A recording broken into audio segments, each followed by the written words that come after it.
Hey everyone, welcome to Photography Chat with Merlin, Season 2, Episode 22, where we're going to have K.L. Martin, aka codename Leon, on with us. So let's get him in the chat here and get going today. There we go. He's in here. Just getting him on.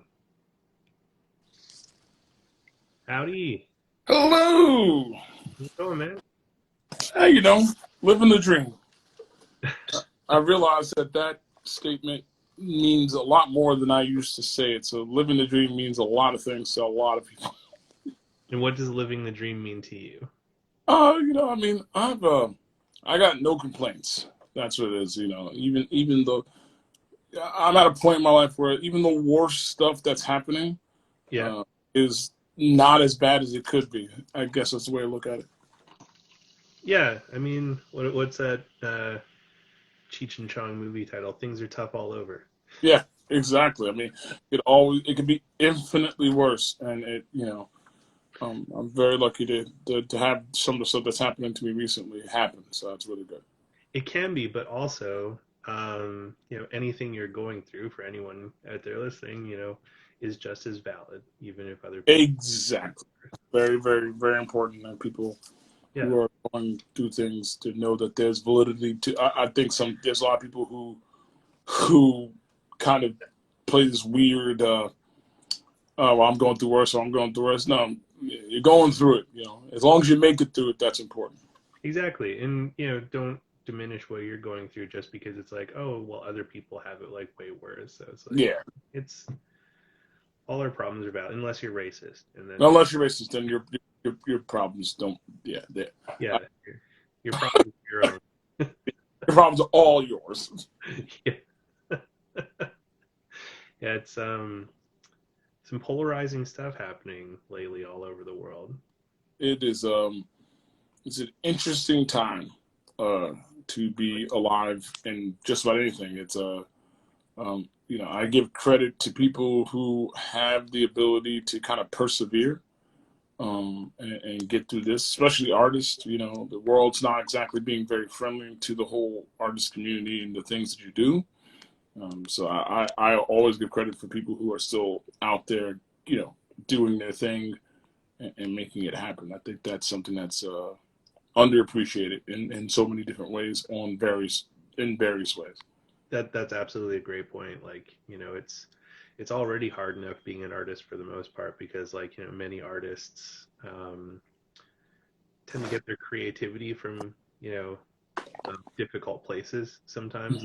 Most of the creatives and artists I know have plenty of struggle already before all of the recent stuff has come up here. So Exactly. Like it could, like when you think, oh man, it can't get any harder, and then this last year, uh, yeah, I, yeah, like I've gotten I work with I work with musicians and other artists and a lot of filmmakers, and I mean I've been very lucky to be able to kind of rode out COVID in a specific way, but there's a lot of people who struggled hard. Musicians, I think, people who depend on live music. Um, it's been hard. I give them credit. They're bouncing back. They're doing what they can, but yeah. it's been a rough go.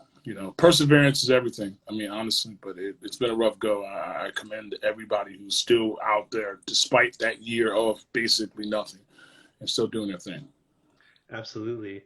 I guess this would be a good time to take an opportunity to introduce yourself to, our listeners and friends out there.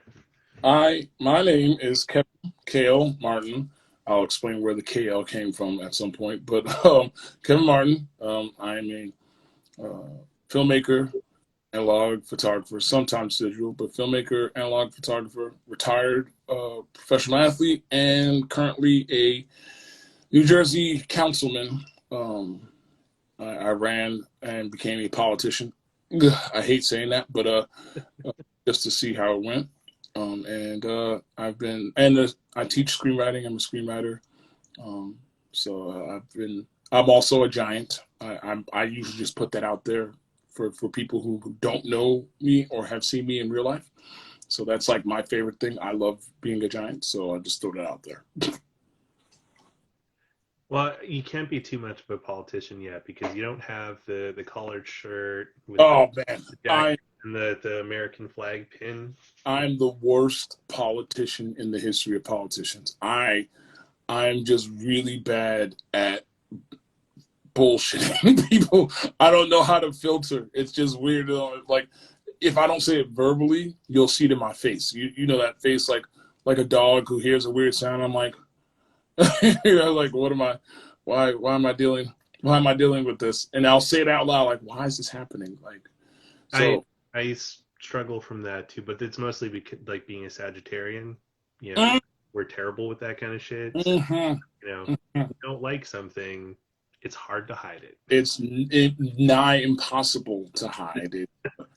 I've dated a few Sagittarius women, and if they don't like it, you know, there's no, oh, what did I do? No, whatever I did, it's boop, right over your face. So we're a fiery kind, yeah. Yes. Yeah, it's interesting. You know, I never really prescribed a lot to like the astrological stuff before, but it's just like some of it makes sense. You know, it's weird. Yeah, it's one of those things where I'm like, this, because like my attitude doesn't match my sign, I'm told, but I was raised by a family of Cancers, so like 15 women. I was raised by Cancers, but I'm a Pisces, so that's where the art comes from, creativity. But my entire attitude is 100% the women and men that raised me. They were literally, all of them, everyone. So it's a weird mix. I'm a sensitive soul to a extent. There are people who are probably watching this and know me and go, sensitive soul, because they've heard me talk or they see how blunt I am, and they go, but I'm also the same person who, depending on the song, will tear up because he loves the song. Like you can play Coldplay's "Fix You" and I will tear up. I mean, who wouldn't technically? So it's a good song. You know, it's Cancers are like Sagittarius kryptonite. They're super dangerous. Yeah, it's yeah. It's quite interesting. So I was curious though, how has being a councilman affected your creative side at all? Like, has it affected how you look at photography or how you look at filmmaking or even your screenwriting? I would say, I think of those three, it's probably affected the screenwriting a little bit. Getting a view, I think I've said this to a bunch of people, getting a view behind the curtain is, it gives you perspective. I'm really big on perspective. Like I lived overseas more than I've lived in the United States. So my perspective as an American is different. So being a politician and seeing these things from behind the curtain have given me a kind of a different feel. Yeah. I would say artistically, from a photography standpoint, it's made me appreciate the ability to do these things. I mean, like from a local politician, it's a different thing. I mean, you're not as scrutinized, but depending on the size of the town, you're more visible. But at the same time, it doesn't change your outlook of where you live and how you approach things.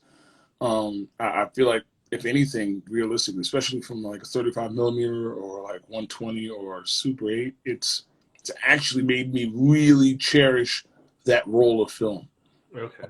Like, because, I'll sit in a council meeting and I'm like, oh my God, this is crazy. And then I'll go out with my camera and take a bunch of pictures. You just see things differently because the things that aren't taken as seriously or as important to some people, when you're essentially that suit for however long that might be, there's an appreciation for it, at least for me.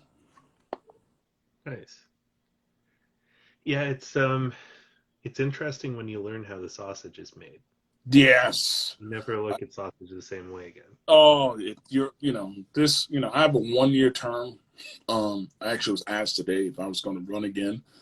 And once you realize, again, like you said, how the sausage is made, you're like, I don't know if I'm a fan of hot dogs. I mean, like it's good to have that knowledge, but realistically, what a person has to do to be this at another level, at the local level, a little different. You can be this, and it's not that big of a deal. But to go to that next level, it's like I went through a semester of law school. I realized I'm not a lawyer. I like to read. That's basically what it is. I just like to read and retain knowledge. I am not a lawyer. And as a politician, I'm good at what is considered being a politician. But the idea of getting to a level where this is something that I have to be all the time, it's not something I 100% would recommend for people. It's something that is valuable in its own right. You're an elected official. No one. It is very hard for someone to question leadership. I won my position in a town of 5,000 people by almost 1,500 votes. Yeah. It's very hard to question someone's ability to lead situations under those circumstances. But realistically, being a politician is a specific thing that for a person who is artistically inclined or maybe not necessarily inclined to understand the bureaucracy of it, you get to a point where you're like, man, this is not fun, or this is, I don't think it's worth the time. It's for a specific group of people that are willing to be that person. I would agree. So I haven't had any experience being a politician, but I did work as a public servant for a few years and realized that public servitude in government is just not for me. It's great for a lot of people that love getting the golden pension and being petty. Yeah. And, Yeah. Yeah. towing the line and not rocking the boat. But if doing the job to the best of your abilities and being held accountable and Mhm. being responsible or your kind of jam, then maybe being a public servant isn't for you. Probably not. Probably it's one of those things. Like, actually, one of the things that I'm going through now. I was I left to I had about a month before I left. I alerted people I was leaving. I went out. I had my engagement photos. I'm getting married, Yeah, and I saw your road trip looks like it's been a hell of yeah, a. it was amazing. It was. I lived out in Vegas for a long time. I got to see my best friends for the first time in 5 years. I had been that busy. I hadn't seen my two of my three best friends live in Las Vegas. The other one lives in Florida. I have not seen the two of them in 5 years. It's that's crazy. And I got my engagement photo stuff and a myriad of other stuff. It was really, really rewarding. And in my town, so I had to, you're allowed to miss one meeting, or two meetings rather. And by the time I came back, everyone's like, "Oh my God, you missed a meeting!" And I go, "Wait, what? What happened?" And they're there. It's a small group of people. It's like 7 people, but they're like, "Oh, I would schedule my vacation around the town meetings." I'm like, I am not going to not. No, there's no way that's happening. And it's just it was a very weird thing where there's a pettiness because when you have nothing to complain about, you gotta make something up. And I was like, God, and I think the best part is as they react on Facebook, as most people do these days, um, they were like, I was asked, like, "Hey, how do you feel about this?" And honestly, I'm like, "Oh, my personal life is nobody's business, so I don't care." And at that point, they couldn't say anything.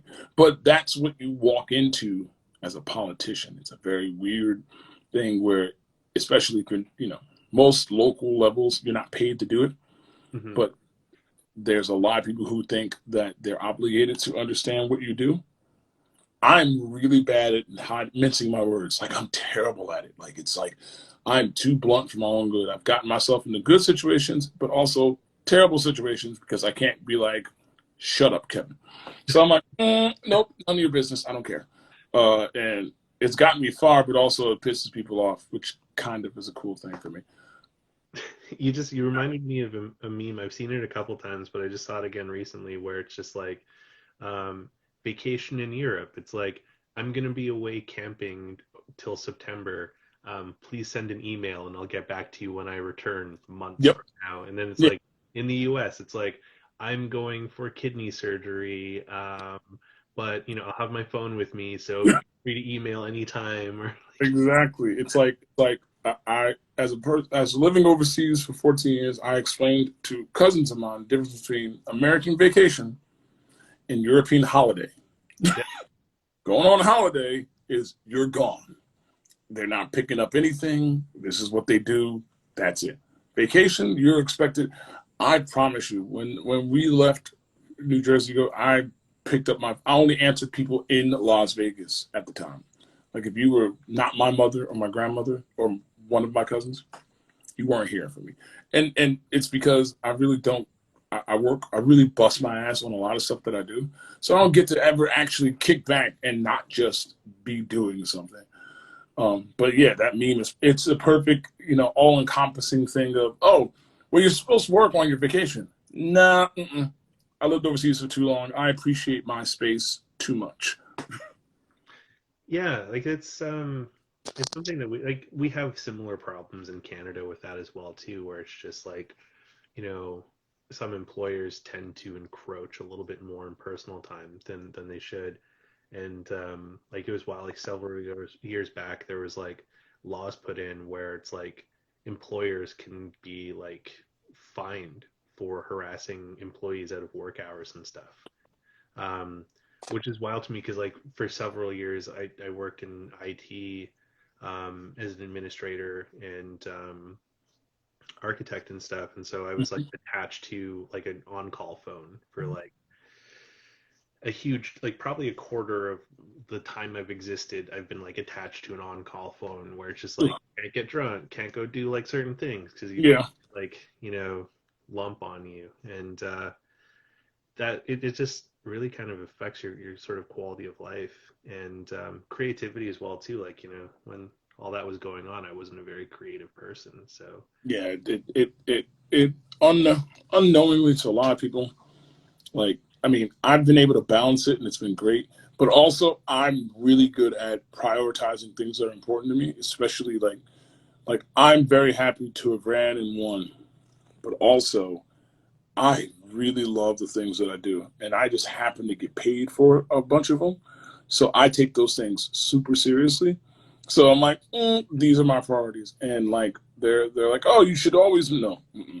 My sanity, the best thing that ever happened to me at 24, 25 was an appreciation for the mental health of things. mm, I will not go crazy in the name of something or someone, for the sake of them being able to profit off of what I'm doing or whatever.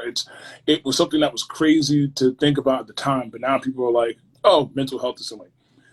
I promise you, my mental health and my relationship are very important, and they kind of go hand in hand with all the art. I do a lot of music, I do a lot of film, I do a lot of photography, and those things mean the world to me. And it takes a lot for me to get there and go, I'm not going to do this because somebody. No, I don't know where it came from. I hope I can convey that to my child eventually, but it's something I'm very happy that became a valuable thing. I think it's from living overseas and living in these countries where you have a different perspective and you find the things that are valuable to you. I think that's important. well, yeah, like time is the most valuable thing we have, and most of us squander it like at work or like all these other things, and it's just like it doesn't matter how rich you can become, no matter what you have, you can't buy more time. Like Exactly. you have the time that's been given to you and you don't even know how much of it there is. Like And I, it's a weird thing. yeah, and I think like I've told a bunch of my friends one of my biggest pet peeves for a lot of the people that I know is I don't believe someone should do what I understand people have no choice, but I don't think anyone should spend their life doing something they hate Yeah. for the rest of their life. I don't want you to be 70 years old and go, damn, now I'm finally starting to get it. Like I hate that. Like if someone has a talent, I have a lot of friends, actors, artists. I'll do whatever. If I'm ahead of them or I'm next to them, I'm gonna pull them with me because like you should not work at an Amazon warehouse until you hate your life long enough to just be happy to get a pat on the back when you're 60. I feel like no one should do that anymore. I agree like a million percent with that. And like I've always kind of wonder, like, how different would things be if governments gave people money where they don't have to like go languish in these jobs just to survive. um how much better would that actually end up being for the economy? Because instead of having someone dying at Starbucks just to pay rent and pay their bills and like all that stuff, if there was a living wage, like people would still do those jobs because like there would be some people that really enjoy that kind of stuff. But Hmm. what would happen if the people that have these brilliant ideas and like all this like creativity that is just locked up because they're trapped somewhere? Like, how different would it be if they had the runway to run with those ideas or create the things that are in their mind that they just maybe don't have the energy to do after they've done like a 10 or 12-hour shift somewhere? And Exactly. And it's like, whenever I see somebody, there are a lot of people who are working dead end jobs and they do these things, and the thing is, they're taught that this is the way it's supposed to be, and I'm like,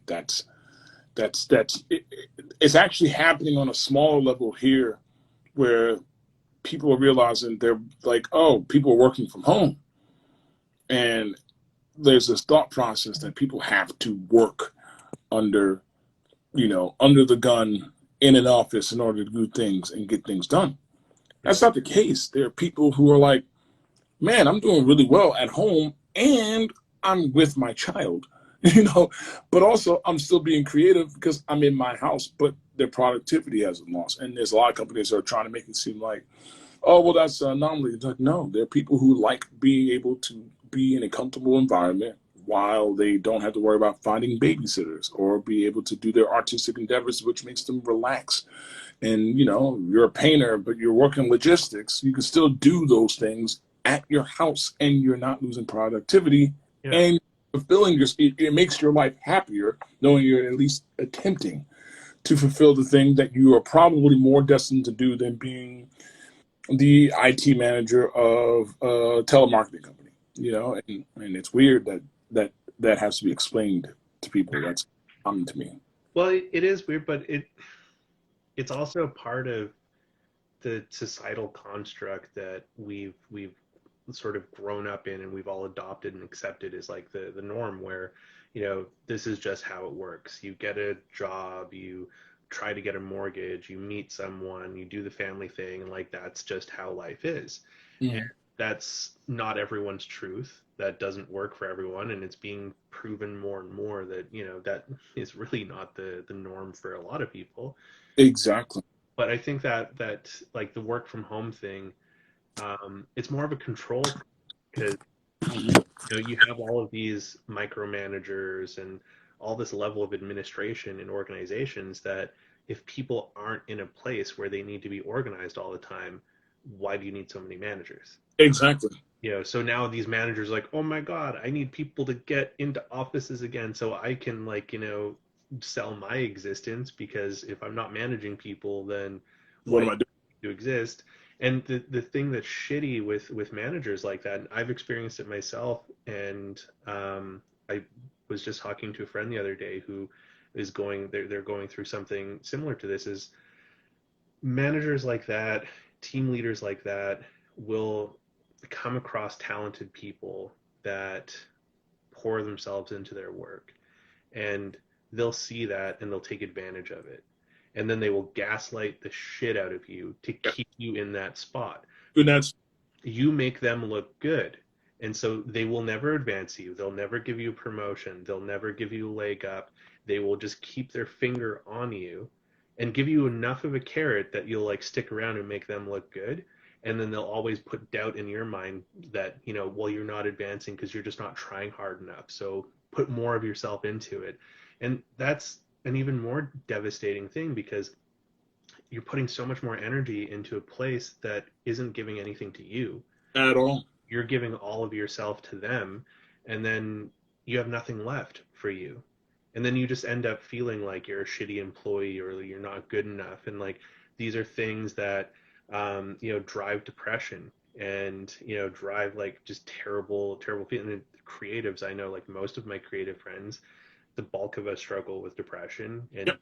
for things. And so it's just like if you have that as your primary source to like just live and survive, and then they're feeding you all of this like shitty information, is just making you feel even worse. That just like locks you down even more, and it's just like it's insidious. Like Yeah.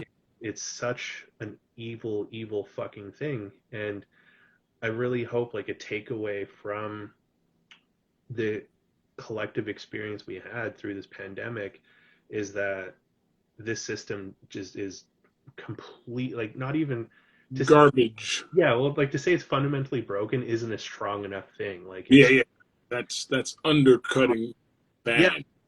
and you know it's exposed that like we need a living wage. We need more support so that we can all flourish, because you know this whole but the economy, but this, and it's like, well, you know, the economy was doing just fine. Like look at how many billionaires became even bigger billionaires over the whole pandemic.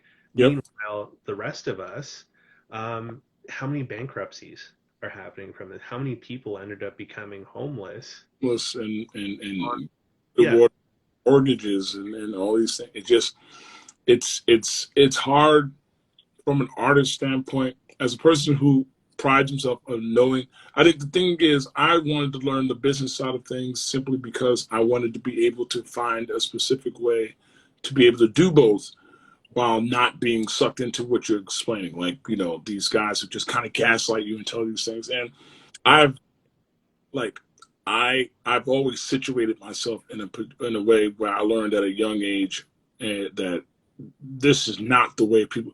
No one should be depressed trying to do the things they want to do. Like if they're good, or even if they're not good, everyone deserves that shot, yeah, and not be told something just for the sake of, you know, making someone else look good.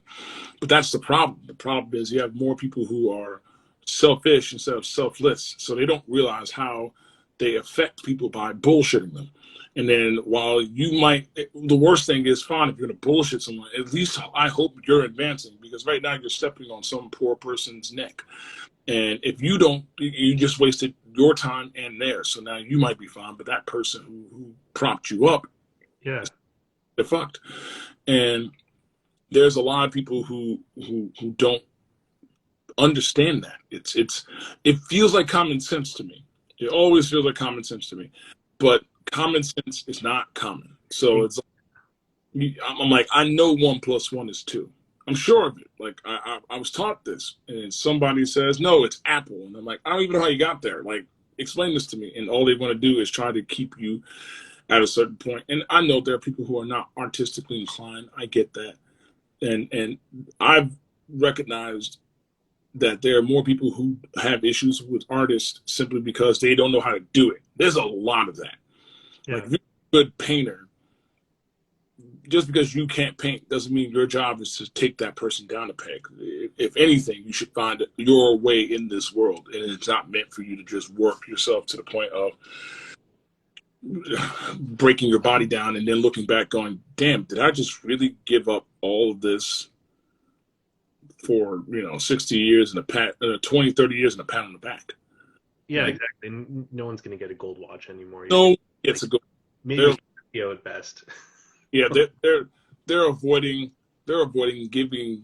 They don't even want to cover you anymore. Like it's getting crazier, where it's like making it hard for you to have a living wage, or have Medicare, or have the, like, you know, universal health care down here is automatically a bad word.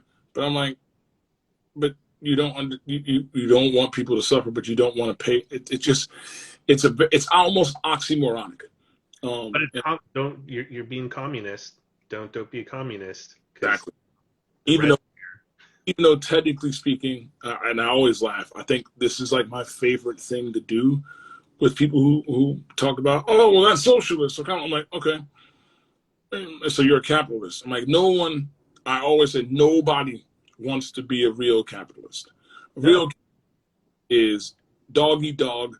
You know, there is no Social Security. There is no someone saving the money for you so you're okay. There is no 401k. You get paid. If you don't save it by the time you're 60, you're on your own. You either work till you die, or you were smart enough to invest on your own. And people don't realize that I rarely get into political arguments with people, and I remember this one guy is like, "Oh, well, I don't want to be socialist." I'm like, "But you already are, you know, you already are. Your Yeah, your your car is registered, right? There's a system for that. You have taxes that come out that go into a social security fund for you to be prepared when you're done. If and they're like, well, that's not the same thing. That's exactly the same thing. Someone's taking care of you because they don't believe you can take care of yourself. exactly.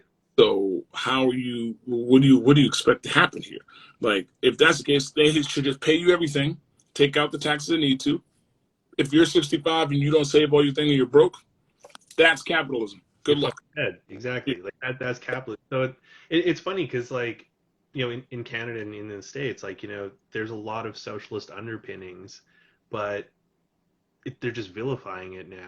Like I don't understand where this bridge between communism and socialism has come into play, and they're very different things. But one thing you mentioned earlier about propping people up um, was an interesting. It made me think of an old boss I had when I got my first tech job um, in Silicon Valley. It was a really weird experience because like I didn't actually like interview for it or anything. Like I got a phone call from this dude and we talked for like 2 hours, and it was just mostly like he asked about like hobbies and family and things like that. And it was just strange because like we talked for 2.5 hours. He's like, "Yo, you know what? Like, I think you'll be a good fit, but it's not up to me. Like, I'm not the decider." And then I ended up getting the job, and I ran into him a couple months after when I was at the office in Silicon Valley, and I was just like, "Hey, like, I'm just curious. Like, when we talked, you didn't ask like, what I can do or like what my work history's been or anything. Like you just asked a lot of personal stuff, and when you talked about your family and you tried to like get me to talk about my family, and he's just like, well, yeah, we were having a conversation. And I'm like, yeah, I know we're. And he's like, no, you don't understand. He's like, you've reached a certain point in your life where we were in a circle where we ended up having a conversation. So he's like, if you were not capable of what I needed you to do, you would have never entered that circle. So circle. we were having a conversation. So just by the very fact we were talking meant you could do what I needed you to do. He's like, I just needed to figure out if you were an asshole or not. Basically, And I was just like, that's literally like I will tell you right now as a filmmaker, even the photo shoots that I've done as a filmmaker, as a screenwriter, I've gotten a lot of gigs simply because they were like, Kevin's super fucking honest, but he's not nasty. So like I'll have a conversation and once you've entered their circle, they just want to make sure.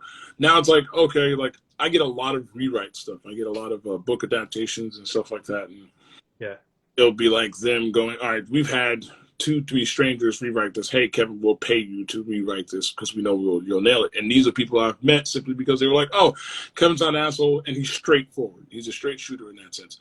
And that's what it is. You've gotten to a level with these people where like, okay, I'm even talking to you. Like this is me. We're having real yeah. life. Maybe not having that conversation, but you've gotten to a level where this is a worthy conversation that could happen at any point in time. And they will just make sure, all right, can we work with them? Cool, you got the job. And that's a thing. That's a real thing. Well, and it was interesting too because like he elaborated on it and he had this vision that he called it like the no asshole clause. And so for the organization he was trying to build, the idea was he didn't want to have any assholes inside of it. And then he's like, instead of calling it assholes, let's call it A players. He's like, I want to have all A players because A players know what they're capable of. They know what they're not capable of.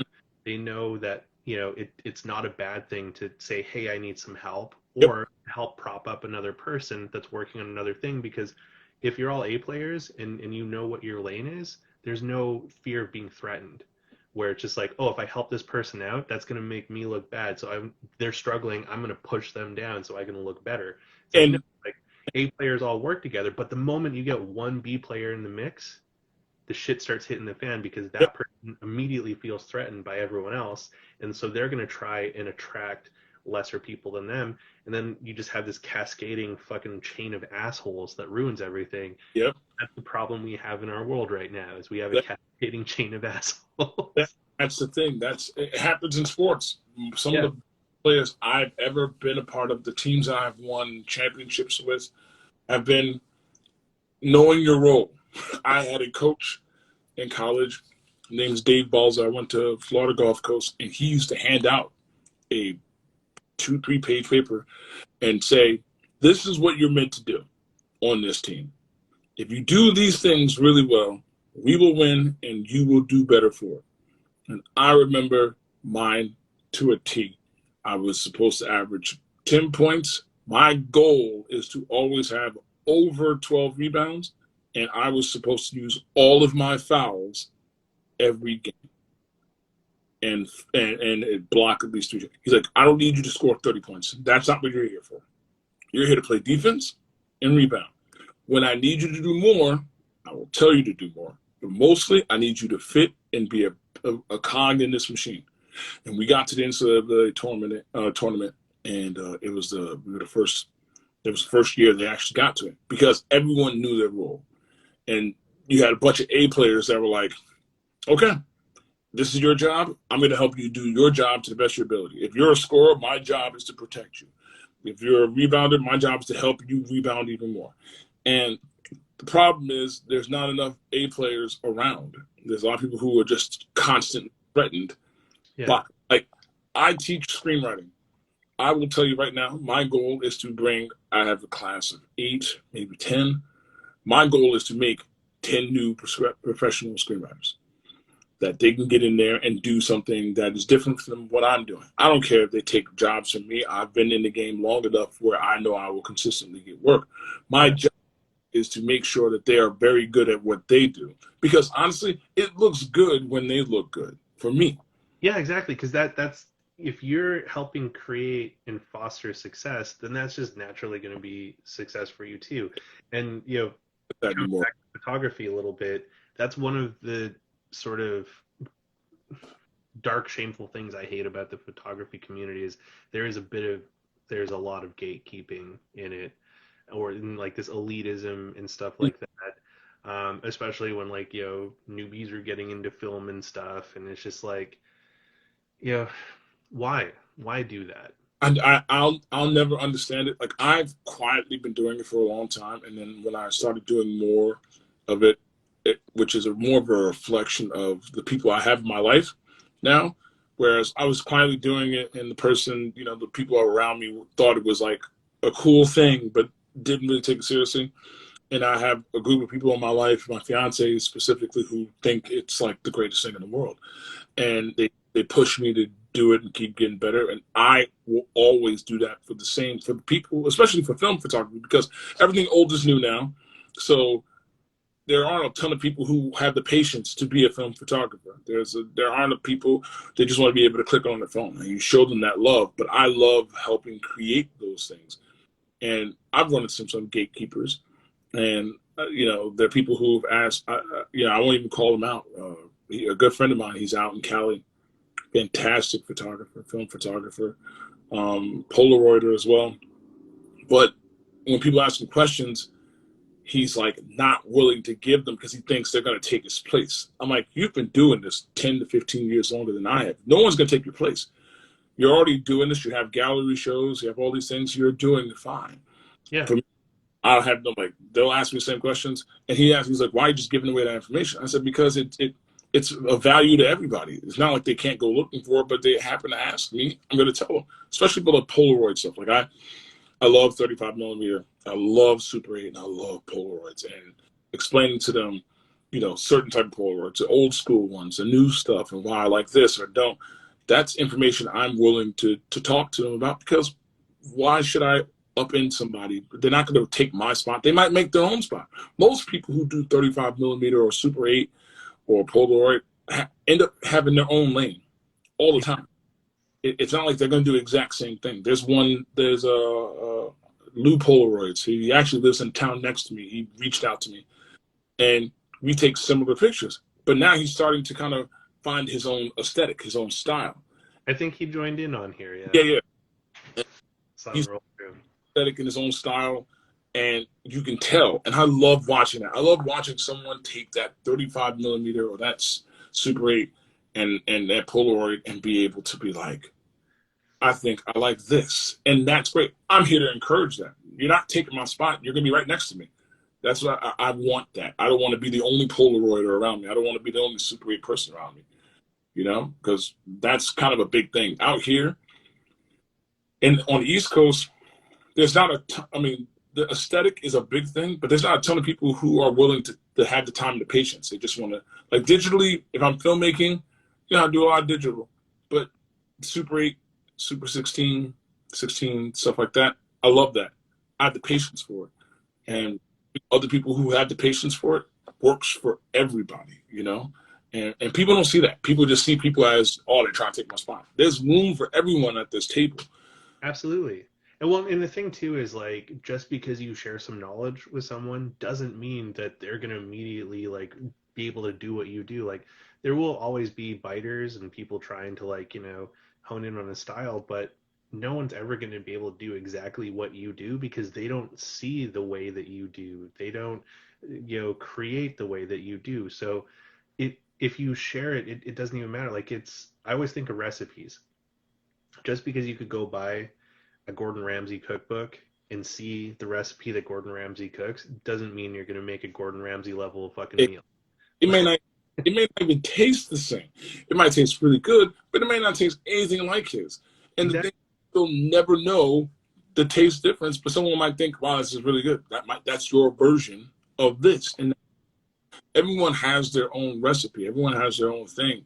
Like I jokingly said to my fiance a couple of weeks ago, like I have a bunch of digital photographers that are around me, and now they've gotten into film.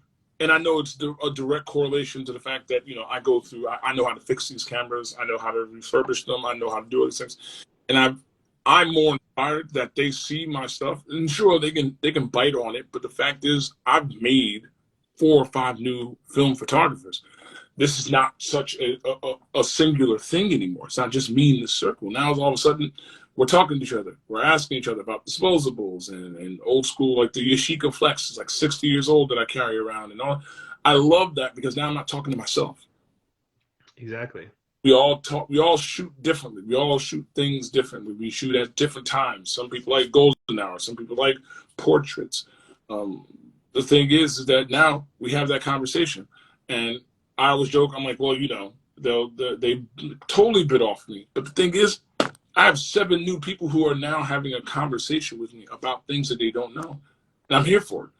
And people don't see that. People just see it, and it's a competitiveness, as you know. But if I can turn my competitiveness into something that's supportive after playing professional basketball, D1 basketball, and know that what being competitive is cool, but how about building a community? Like I'm not here to trip someone, so I'm the only one standing. That's not fun for me. That doesn't make this cool for me. Like to be like the only man standing in the film photography for 20 miles in any direction. No, I want a community. I want to be able to be like some of these, like in Austin or up in hell in Vancouver and those places where people are like, this is what we do. You're in it, and some people don't get that. Most people don't get that. That's the thing that kind of makes me sad sometimes. Well, yeah, like you just planted 7 new photographers here, and now those are 7 more people that are going to go out there and they're going to learn shit that you didn't even know about. And when you guys are talking, you They'll, know, they'll tell me something new. Like I just got back into, developing my own film. I really just want to get back into processing Super 8. And once I have more space, I'll be able to do so. But they're telling me new things. I'm like, damn, I didn't even think about that. Or damn, I didn't know that. I love that shit. I love that shit. I love when someone tells me something. I've been doing 35 millimeter and 120 for a long time. And I learned something new from him. He's like, well, double exposure, like I don't do double exposure well. I've got better double exposure simply because of 2 or 3 people that are in this area that learned, wanted to get into film photography because of me. Full circle. I'm good. I'm doing double exposure and feeling comfortable with it. It's an amazing feeling. It really is.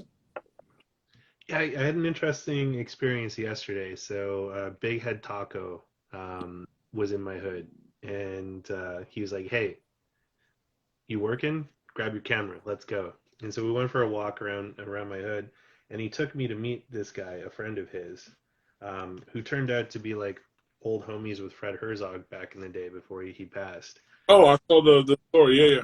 Yeah, the story there. But this guy, I was showing him how Instagram works yesterday. It was kind of interesting, like talking to a dude who's been like shooting for like decades, and his work is incredible. Like he gave me because I gave him a I gave him a pack film portrait. He gave me this book called Big Stories, which is fascinating because it's given me some ideas for like future books too, where he paired writing with his photos because he's a writer and a photographer. So That's literally, and to kind of make this full circle. So like when I saw your book come out, and I'm a writer, I started working on my book, which kind of pairs my writing to my photography, and I took a lot of Polaroids during last year. nice. Yeah, that one. Where did I put it? I'll be putting that for pre-order here at some point. And the thing is that I knew I wanted to, and I was like, okay, I just got to find the time, blah blah blah. And then you go your book, and I'm like, hell yeah, and that inspired the absolute fuck out of me. And then I was like, all right, so I'm gonna do this, and I'm gonna write, this around my Polaroids. I had the vision, and that's based off of what you didn't even realize it. You didn't realize you inspired me to push me to that point where I was like, I'm gonna do this, and now it's gonna be coming out in September, and that's 100% based off of me seeing you go, oh, so I got this book out, and I'm like, why am I so excited for this, man? This is awesome. So I was like, hey, Yeah, I should do the same thing because I have these ideas, and that is 100% because of you, 100%. you're making me misty here. Like I Uh, tell you that it was like when I saw you, I'm like, I have ideas, and I watched you, to talk about it and go, I'm like, you know what? I think I should try that. I think I have some ideas. I want to compare the writing, and then you just showed me that book, and I go, that's literally my feelings on what I want to do. I want to be able to tell a story through all. I took well over 200 Polaroids, maybe more, during that pandemic of my town, and the town that in a year last year was probably the last real year where the town could be the way it is. The pandemic shut the town down, and it was basically all locals. But the town has been slowly becoming more discovered because it's across from a very popular beach, and it has beaches of its own. okay. So the 100-year history of this town is going to change the whole thing. The families who've been here for the entirety of its existence, and now the pandemic has sped up the change that they were worried about coming. That was going to push people out. So now, last year was the first time for all these people where it was like, I think genuinely, it was the last time the town really is going to be the town that these people have known their entire lives. Um, and it I kind of liken it to a funeral and a rebirth. The town as it was, they hid it for a long time, no longer exists. But this is your last chance to be that town. And the locals really got a lot closer, but they also accepted that the town that they see now isn't going to be the same way after this. Well, And I think like in a broader scale too, that same sentiment can be applied to the world. yep, Like the world we knew at the start of 2020 is never coming back. never coming back. That world in January is gone. That the world anywhere before January, New Year's Day, none of us saw that coming. No, none of us could have imagined. I could not. You could not bet any amount of money, anything, that the world that I knew in 2019 was going to be the world that it is now in 2021. Just an absolute floored movie like, I would say. Yeah, like movie like is interesting because I was just like apocalypse movies really lied to us. Like, the apocalypse is actually taking so much longer than it does. This drawn out, guys. This is an instant. Like this is a day-to-day thing. Like you look up and it's February, and you look up it's May, and I'm like, holy crap, this is still happening. Like it was a weird time. I have not left the country in like 2 or 3 years. Like my home away from home is Vienna, Austria. Like I have godchildren. I have people that I consider my family, brothers, sisters, mother, father. I love them all. And I haven't been able to do anything to see them. And last year was the first time real world issues affected me in a real world way. Yeah. Like I couldn't go anywhere. Like I was locked in. The benefit of that is, let me tell you, as a person who's getting married, you learn that, you either learn that you don't like your significant other or that's best friend.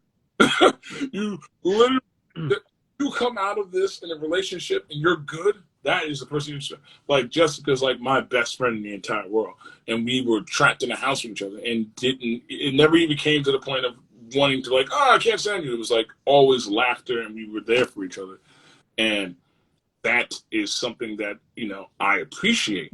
But that world beforehand would have never pushed us to the point of being like, that's what it is. Maybe it would have eventually, but it's not the same thing.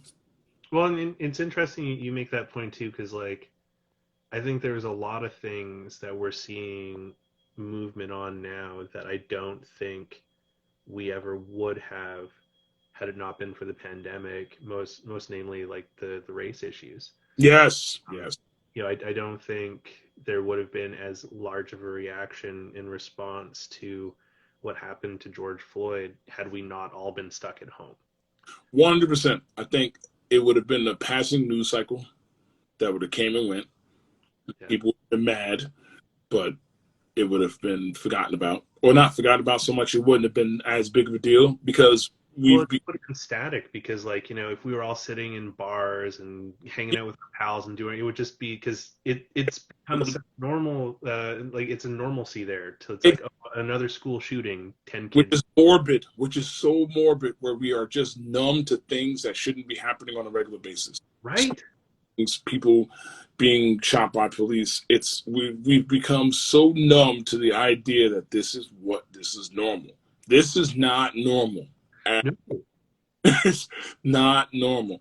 And I think as much as people who think the pandemic was awful, the good that came out of that, the fact that there was millions upon millions of eyes, it's very hard to do bullshit when there's millions and millions of eyes on you consistently. And there's a lot of places that got away with everything simply because there were eyes on them for a second, and then something shiny would come up out of nowhere and they would forget about it. But suddenly there was no production, there was no film, there was not much TV, there was no reality TV to speak of. All of a sudden the news is the only thing that's reality.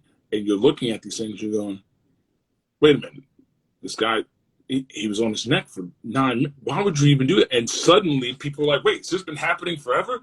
And I'm there going, yeah. Yeah, it's been going on for quite some time. Like, I've told them on stage, because I write for a bunch of comedians, and sometimes to practice the stuff I'm writing, I'll get on stage and do it myself. And I tell people, I can tell you every spot in New York City where I've been stopped and frisked. And from the age of 14 to the age of 19, I can tell you everywhere I was. 19 was the year they basically stopped it. Because I'm like, I was going through tame versions of what was happening to people on a regular basis. And now people are noticing. So like, I went to my first real in-country protest. Because I've been to a couple out of country, but I went to a protest, and my fiance, who's white, came with me and was chanting just as hard as I was. And even talking about it now, I can get misty because it's like the world sees this now.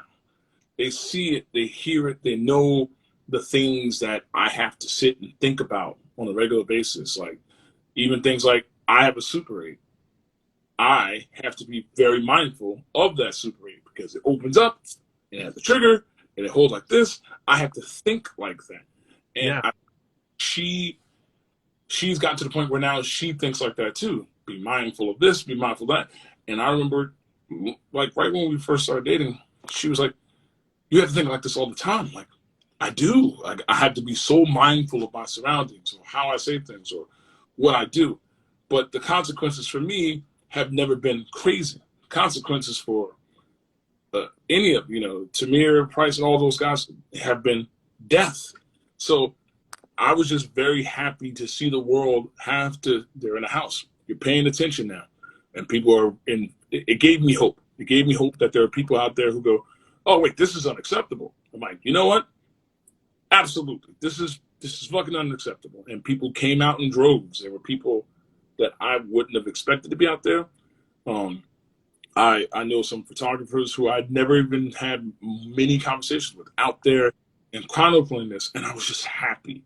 I was happy to see, because you really only see, like, during the civil rights, you see black and white photos of Martin Luther King and stuff like that, but we're watching civil disobedience, and now there's records of this.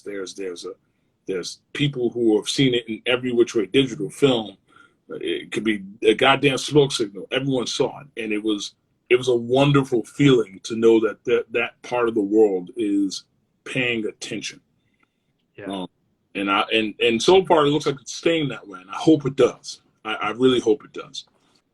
Yeah, like this isn't something that they can put back now.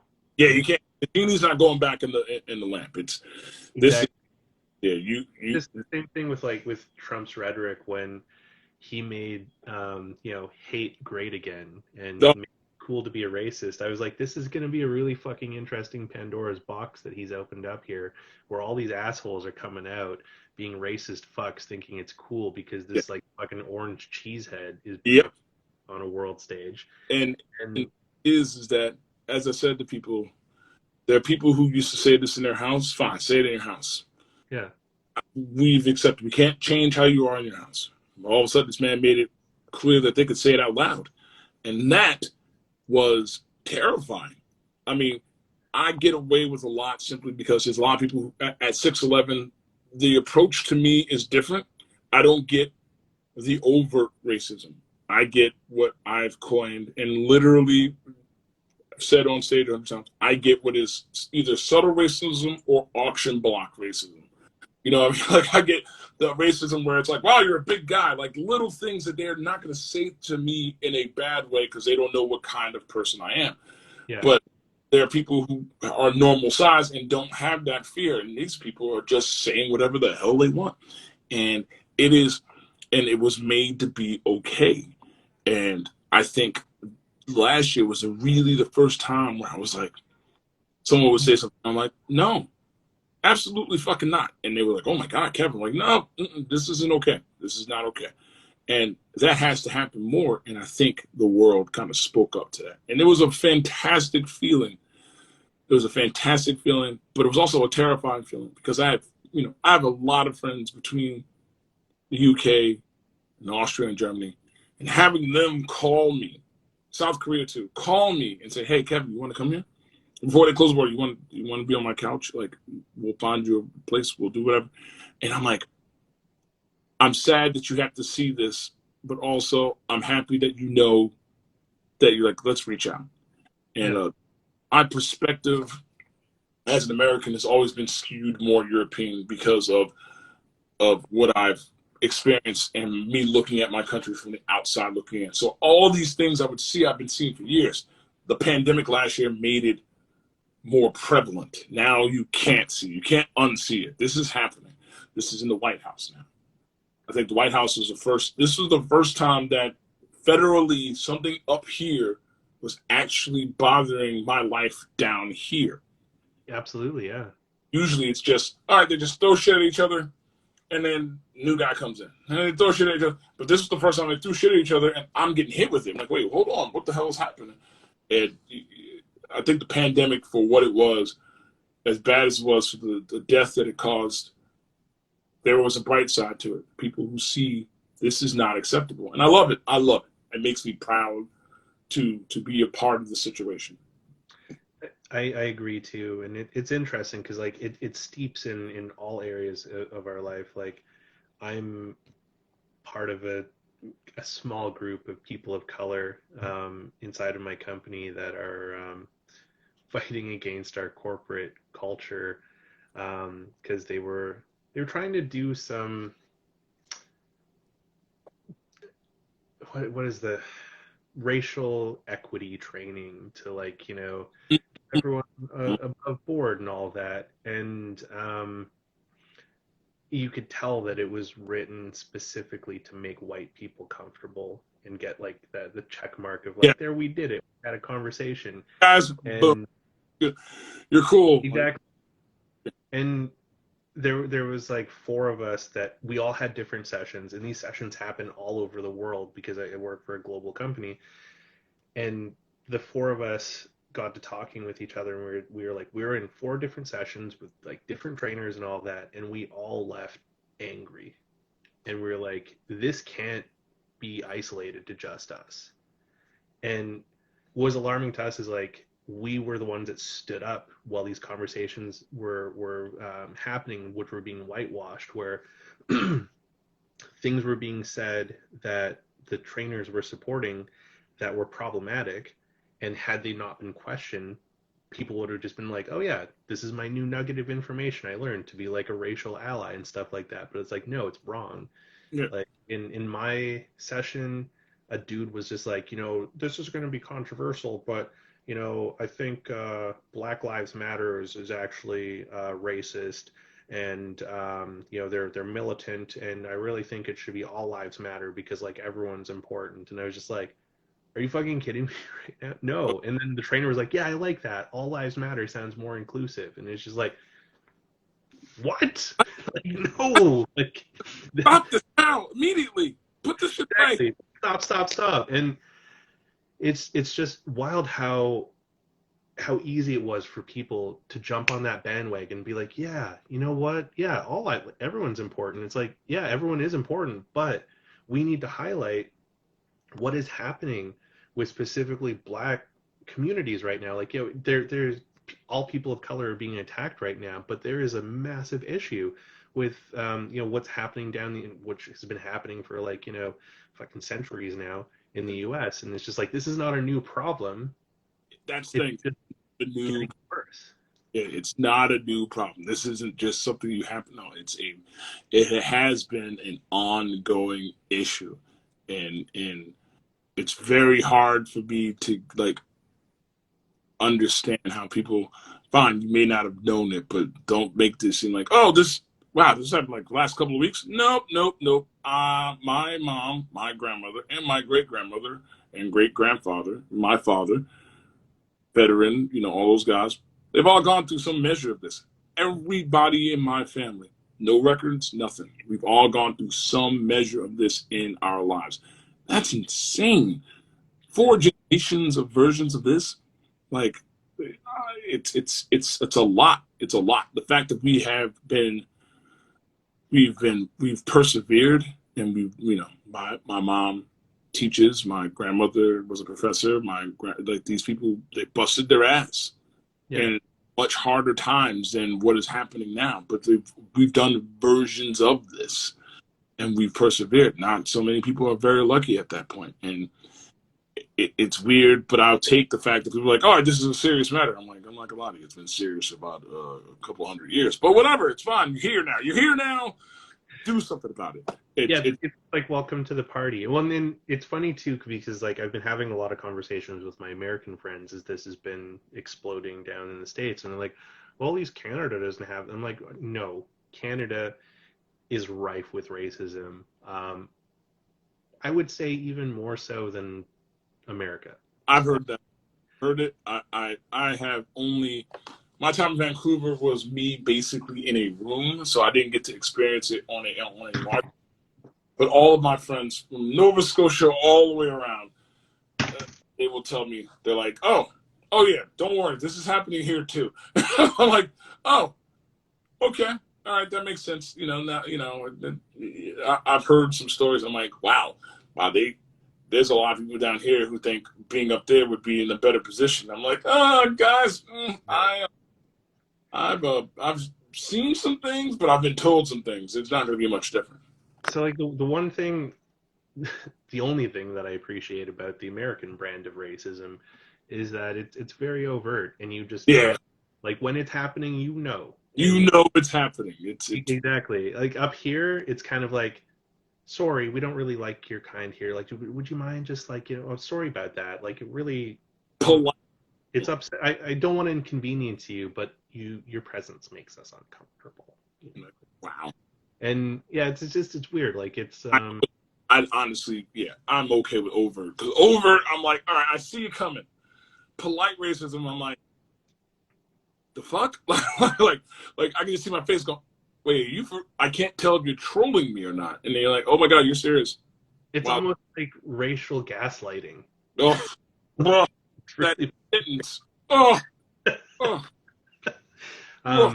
yeah, and then we've been just having some like very, very intense shit in Canada the last few weeks too, because there was a discovery of a mass grave of children. Oh yeah, with the kids.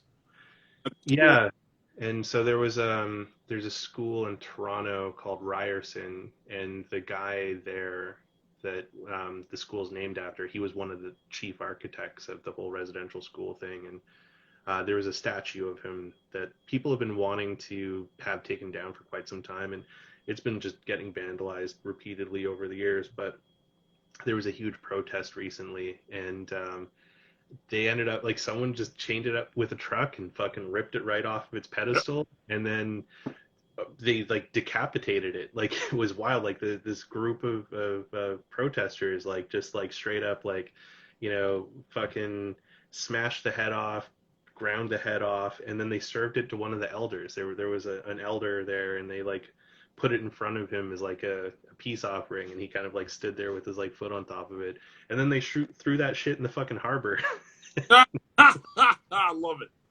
I love it. Get this racist copper ass out of here. Yeah. And it was wild because like this school was just like, we're not going to replace it. Thank you for getting rid of it for us, basically. And I think we didn't want to do it at first, but fuck it. Yeah, thank you so much. Yeah, and I don't think anyone ended up getting charged with it because they're just, yeah, this is a problematic thing. And this is how change happens, though. Like, it's easy for the other side to be like, look at that. Look at these people, these liberals went out there, like, they're anarchists, and like, they want to make things better, but like they're destroying property and all. It's like, no, they're reclaiming like all of this is stolen property right now. Literally the entire thing. We are on stolen property. Like almost every square mile of our country, of this continent, is stolen. Exactly. Not even just in North America, but South America too. Yeah. Like all of it is like it's all fucking stolen land. This wasn't ours to begin, but okay. I'm just making sense, guys. I'm sorry. Yeah. That's my fault. It's my fault.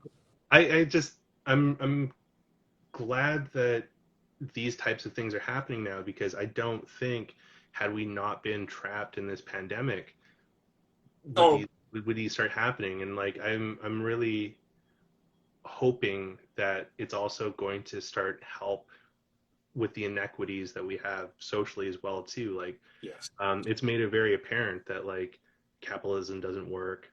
Yeah. We need some sort of living wage for people. Like it's ludicrous to think that like right now as we're talking, there's someone in an Amazon warehouse that's packaging someone's product that could even be on this chat with us, that's peeing in a Gatorade box right now because they're too terrified to go take a bathroom break because it's going to put their metrics down too much and they're going to have trouble and get fired. It's insane. It's it's almost dystopian in its own way. Like, you're afraid to pee. Like, that's why I'm big on, if you are an artist around me in any which way and I can help you, I'm helping you. Like I teach a screenwriting class, I get paid to do that, but they get way more than that class is supposed to offer. Because I'm like, look, if you need anything, you need me to critique it, you'll never have to pay me again. You'll never have to pay me for this shit again. You can come to me at any point in time. Because I just don't believe somebody should be to the point where you're working in a 100-degree trailer peeing in Gatorade bottles to get by. It's not the way this is supposed to go. I agree. Someone said I want Amazon to unionize so bad. It's just, as a person who did the logistics, I did logistics for Amazon and the automation, and I remember the day that I was there touring the place. I had literally just been hired to do the logistics. And I retired, and I was like, all right, I don't want to pay for health insurance because we still haven't figured that shit out. And I'm there, and they're touring this facility, and I'm walking by, and I break off from the group. And they're a bunch of suits, and I'm in a suit, and I'm walking by, and I see these trucks. And I'm like, these people are busting ass. It's got to be 105 degrees in the middle of Florida. And I'm like, what's how long you guys been? This guy's been working here. He's like, oh, I've been there a year. And he's like, oh, so did you just get here? He goes, no. I was here overnight. I'm like, oh, so when you go home? I didn't. He worked there. He was literally working. He was on the 17th hour. What? 17th hour. I promise you, I caught back up to the group, got upstairs, I sat as they were talking, and I pretended to go to the bathroom, and then I left and never came back. I'm like, this is crazy. This is insane. I will never do something I don't love and not get paid for it to do so, or never do so. I would rather have to work a bunch of odd jobs than to sit there and do what this did. It was slave labor. It really was.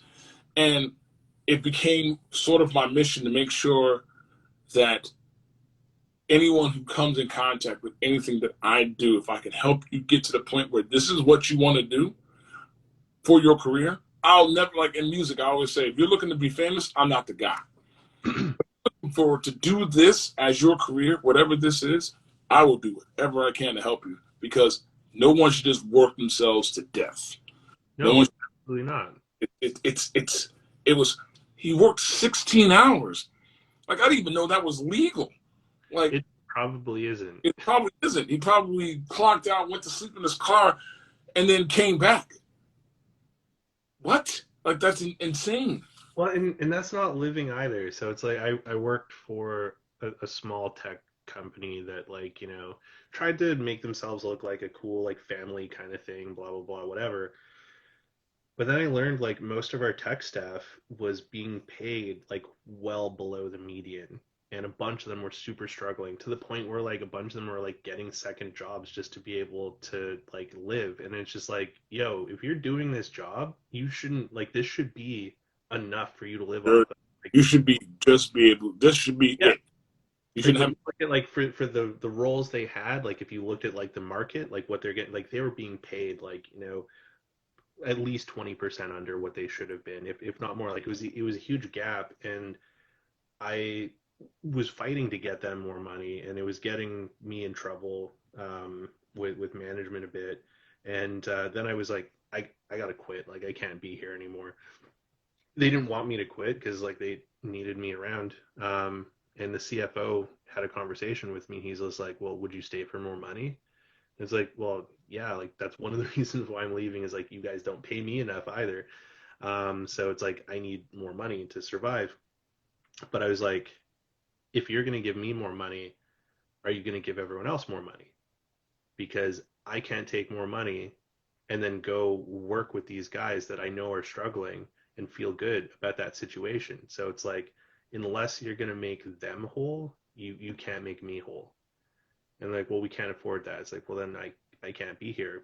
If you don't want to take care of your people, like, what the shit are you even doing? Like, that's the important. We need to take care of each other. We need to support each other. Like, what you're doing with your writing and, like, supporting people in the photographic community, that's amazing, because, like, now there's those 8 kids in your class every semester you're doing that, and those, like, 7 people that you helped with the photography stuff that are going to feel emboldened and, empowered to move forward with what they're learning from you, with, like, do the photography stuff, do the writing, because they've been propped up, and we need to do more of that. We got to have more. For me, it's always been, someone gave me that shot. I didn't go to film school. I was just good at writing, and someone gave me a shot, and then that's how I look at it. Someone gave me a shot, and that person is still a person I go to all the time, and I got a shot, and it turned into a career. Someone gave me a shot in basketball. I got a shot, and it turned into a career. So I just feel like my favorite thing in the world is just give them a shot. I'm not saying give them 100 shots, give them a couple of shots to at least figure this out. Because the alternative is peeing in a Gatorade bottle in the trailer. Like, no one should live that way. It's unfair. It's wrong. It's wrong. It's just wrong to do that. Human beings should not be working themselves in a job that they are essentially working themselves to death, and then be given not even a gold watch. Like, you know, it's something that drives me nuts. And people ask me questions. There are people who are mad at me because I give away information on things that, I mean, if it isn't technical, you ask me a question, I got you. Especially in film, because I'm constantly learning 35 millimeter. I'm constantly learning all polar. I'm constantly learning Super 8. There are people who tell me I'm very, very good or have an expertise. I promise you, I probably read and watch more YouTube videos than I'll ever admit, and then admit it. If I know the information or I don't know it, hey, this guy, he might know. You know what? You might know. Merlin might know. Like, these are the things we should be as a community for each other, because we are a rare breed. There's not a lot of people who want to sit down and have the patience to be a screenwriter. There's not a lot of people who want to sit there and learn how to load a camera. There's not a lot of people who want to deal with how to process that film and make their own stuff. So if someone shows that interest, I feel like you're obligated to be like, let me help you pique that interest, so this is something you want to do on your own. Absolutely, right? And then also, like, we talked about it a bit earlier, but, like, you know, a lot of creatives tend to struggle a bit with, like, you know, emotional things, depression, things like that, anxiety, and whatnot. And, you know, I know that there's a lot of fears of sharing that or exposing that. Yeah. Because we live in a society that, like, demonizes mental health, and there's been some improvement about it, but, like, it does feel a little disingenuous, that improvement a bit. Like, you know, it's Yeah. like it doesn't feel like some employers really welcome it and accept it as much as they really should. And, like, I spent a lot of time hiding my mental illness from my career because, like, I was terrified about how it would affect me professionally. But then I got tired of lying all the time, because, like, you start to lose the lies that you're telling some Yep. people about, like, pretending to be normal, and then, like, you say one lie to somebody, but then you mix up with another lie to someone else, and they're just like, oh, well, that's where you said that. And it's just like, oh, fuck, I can't be normal anymore. Like, you know, it's And first of all, I always say being normal is overrated. I always say being normal. I have my quirks. I have my art. I love my art. I love what I do. But I learned at a young age that the only way to kick things, at least for me, in terms of, like, mental health, is to be verbally communicative in almost every which way, shape, or form. yeah, And I used to hold that back because my only way of release was playing a sport. So I wasn't communicative. I could not communicate my feelings very well. And then I got into my 20s and I go, why am I can't sit here and have this ball of anxiety in front of me. But I didn't know how to handle it. So one day I decided I'm just going to say what I want. And if people get mad at me, at least I don't feel like shit. You know what I mean? Like, let me yeah, I feel right now. Like, I'm nervous as hell. I'm upset. Sometimes I need to cry. There's nothing wrong with that. As you know, there's a lot of masculine things that go against. Oh, listen. Some songs move me to tears. There are things where I love my fiance a lot. It moves me to tears. I don't really get to throw the L word out there, love, very often. yeah, Sometimes picture it'll move me, but that's not a bad thing. I no, think that being that way shows softness or some feminine thing. That's not the case. No one should feel like they have to be bottled up for the sake of other people. Fuck other people in that sense. You shouldn't be sitting there having anxiety attacks because you're around people and no one needs to know. No. You know what? There's no embarrassment in that. If anything, realistically, if you think about it, anxiety attacks are an evolutionary trait. That's your body's way of knowing fight or flight. That's you knowing that this is really happening. You know you're real. And it's wrong to make people feel that way. Like, I've only had one anxiety attack in my life, and it was because, like, my mom, my grandmother, and my future wife are the three most important women in my life. My grandmother had a stroke. She's 100% now, but I wasn't prepared to lose my grandmother. So I had my first real anxiety attack, and I've never had it in front. I had it in front of my fiance, and it was scary, but also it felt fine. It felt good because it wasn't sitting here anymore. Some people will sit with that for the rest of it, and then they'll be like, "Oh, I'm feeling sick." Well, you're eating this stress. You're eating this stuff that people are putting on you, and that's you, and that's and that shit'll literally make you sick. Like, keeping that stuff inside will, like, it can lead to like chronic sicknesses oh, and things like that. it's so crazy how quickly like there's the kids in my screenwriting class that, they're talking about like how people think, going to screenwriting class is stupid or whatever. And I'm like, well, have you conveyed that you don't believe that? Well, no. And they're sitting there talking about how they're nervous about them. Like, you shouldn't be nervous about being creative. You shouldn't be nervous about being creative. Talking about it makes me feel so sad that as an artist, you feel like you have to hide something because people judge it. That's stupid. If you're good at knitting, you shouldn't. That's not shameful. I know a guy who's the best knitter in the damn world, but as a man, no one expects him to be that way. That's stupid. That's dope. It's so dope. It's like he's really, really good. Whole blankets, just like it was nothing. But he feels like he has to hide that. And when you hide who you are and you hide your true self, you're hurting yourself. Well, all that expectation too is silly too, where it's just like it's starting to change a bit, but I don't like how masculine photography is, and Mm-hmm. like there's this focus of like, just men are inherently better at it or whatever, and that's bullshit. Because like, so many great female photographers out there, non-binary photographers that are out there that run around these like shitty dudes with camera. I can tell you right now, I think she was in here earlier, and she doesn't even. I tell her every day. Krista Morehouse, she's out in Cali. She is fucking fantastic. She does. I don't even know if she knows she's fantastic. Fantastic. Peggy shoots film. She's unbelievable. Like Ray Canaway, she's based out here. Unbelievable. It's weird, the idea that somebody could be like, oh, well, as a man, I bet no. There's some females, there's some non-binary folk that are out there, and they are just fantastic. I am looking to them going, damn, I need to do this, and that's where if anything, that's the only time competitiveness is good for in terms of that, in the sense of I need to catch up to that. Like, I need to feel that in that sense. Well, like, I don't know if competitiveness would be the right word for that. Like, I think it's more like they're inspiring you to expand your. You're just like, holy shit! I never thought of trying that type of approach. Exactly. I want to try that now because that looks fucking awesome. Yeah, like, damn, I love that. Like, there was one of the bands that I worked with, the Clydes.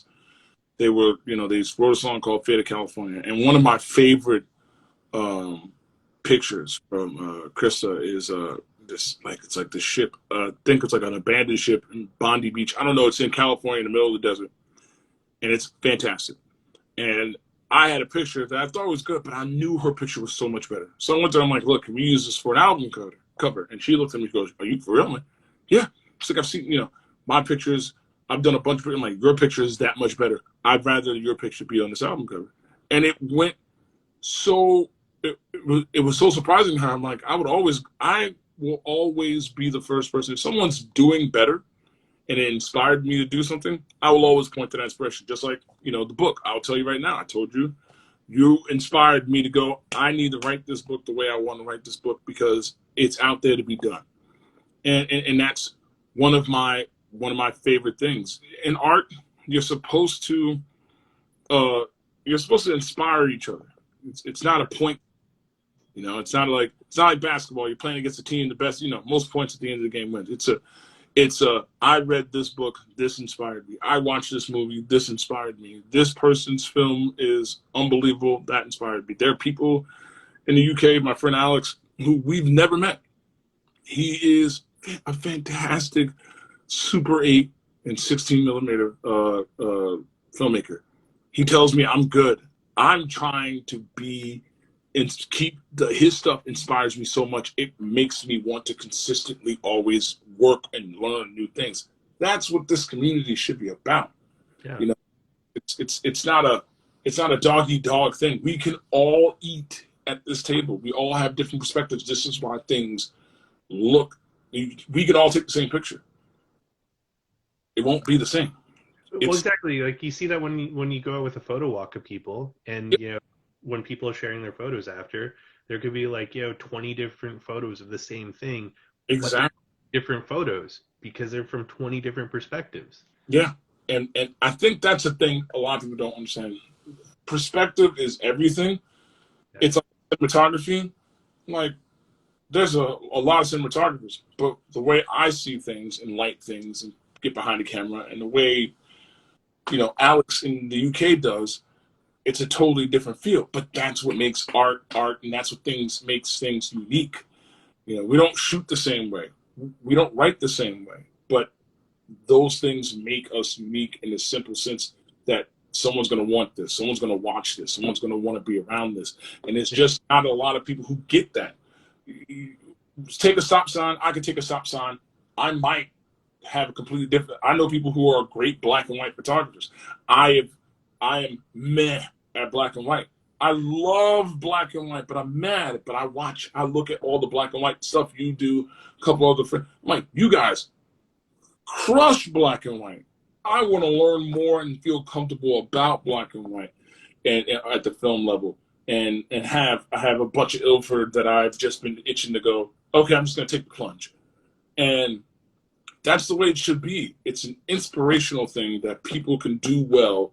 And whether you're monetizing it or just putting it out there, there's always a place. You don't have to undercut somebody to do it. You don't have to put people under the ground because you're doing the same thing. We're all different. You should treat yourself to a roll of Cinestill XX. So that recently just came out, and right? No, it's been around for a while in 35 millimeter, but they just recently released it in medium format, which I'm chomping at the fucking bit to get.